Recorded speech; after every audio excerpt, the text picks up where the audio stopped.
Hey friends, happy Tuesday, the 5th of September. It's nice to be with you. I'm Father Bill Hill, priest at Holy Spirit Catholic Community in Rock Springs, Wyoming. Using a little technology, I'll share with you a reflection on the daily readings. The readings are linked down below. Click that link, read the readings prayerfully, and then turn off the screen. Spend some time with God before you move on to other things.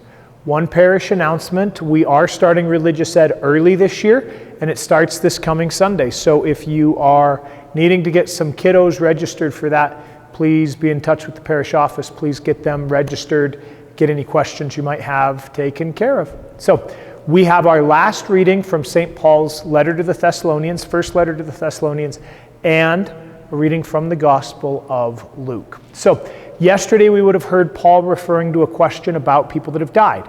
Today the question probably that Paul is referring to is like, when is Jesus coming?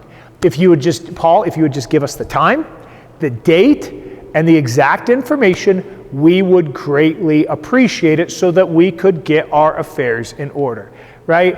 And Paul responds, concerning times and seasons, brothers and sisters, you have no need for anything to be written to you. Because you know that Jesus is going to come and it's going to be like the thief in the night. Later on, he instructs them, right? You are to live as sober people, alert and ready.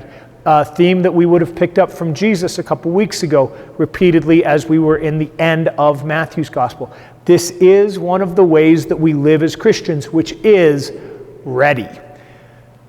And the way that I would think of the opposite of this, right? Certainly drunk and drowsy and a mess, obviously that's not ready for the Lord. But the language would be like complacent, Are you complacent? Are you dead to the way that the Lord is moving in your own life, spiritually drowsy and unattentive? Or are you awake and alert and not wired on caffeine, but are you paying attention to what God's doing in your life and doing around you? Here's the question, right? Like, let's just dive into the deep end of the pool. If Jesus came back today, are you ready? And I don't want you to get hung up on that question of like, oh boy, what would that mean for my kids and the future and all that stuff, right? Or what about my property or my will? No. That's the beautiful thing about the second coming of Jesus, right? Like, God the Father loves your kids more than you do, loves your grandkids more than you do, right? We're talking mercy and tenderness beyond anything that we could ever imagine. And likewise, like our stuff, we don't need to worry about our stuff. Like, if everything is going to get dissolved in fire, that's the great thing, right? But are you ready?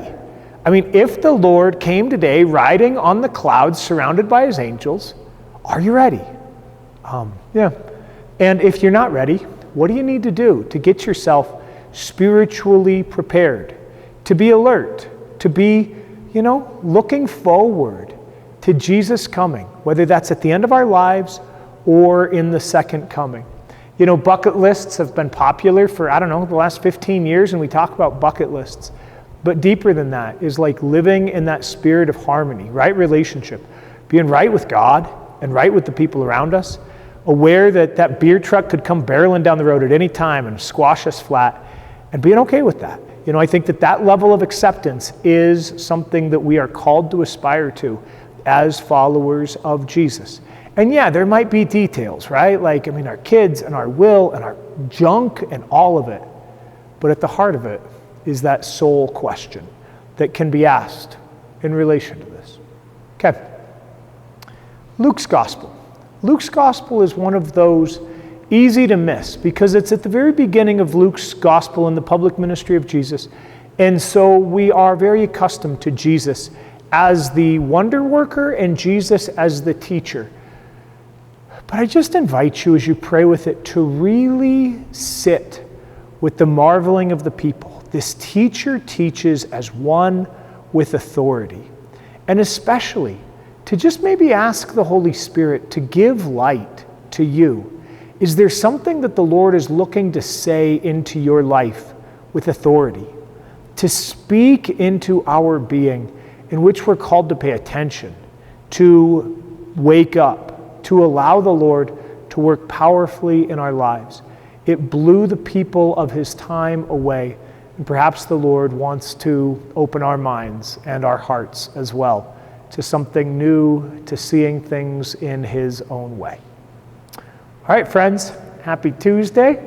If you had a 3-day weekend, I hope that today is not too rough of a day back at work or at school. May it be a day of blessing and grace for you. You're done with me. Read those readings prayerfully and turn them off. And then turn off the screen. Spend some time with God. God bless y'all.